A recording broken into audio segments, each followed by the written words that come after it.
দেড় দশকের অপেক্ষার অবসান হল গতকাল।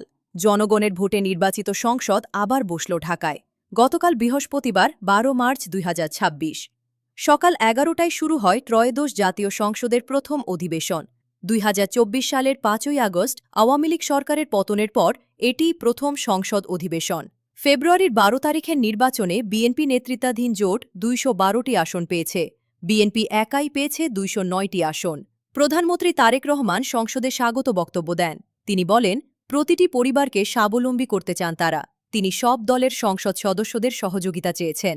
নতুন স্পিকার নির্বাচিত হয়েছেন হাফিজ উদ্দিন আহমদ। ডেপুটি স্পিকার হয়েছেন ব্যারিস্টার কায়সার কামাল। বিরোধী দলের নেতা হয়েছেন জামায়াতে ইসলামীর আমির ডাক্তার শফিকুর রহমান। তবে শুরুতেই কিছুটা অস্বস্তি দেখা গেছে। রাষ্ট্রপতির ভাষণের সময় বিরোধী দলীয় সংসদ সদস্যরা হাঁটিয়ে বের হয়ে যান। এটি সংসদীয় সংস্কৃতির জন্য একটি খারাপ বার্তা। এই অধিবেশনে অন্তর্বর্তী সরকারে জারি করা ১৩৩টি অধ্যাদেশ পাশের জন্য তোলা হবে। দেশের সামনে এখন বড় চ্যালেঞ্জ অর্থনীতি পুনরুদ্ধার। মধ্যপ্রাচ্যে যুদ্ধের জেরে জ্বালানি সংকটও এই সরকারকে মোকাবেলা করতে হবে। নতুন সংসদ কতটা কার্যকর হবে সেটাই এখন দেখার বিষয়।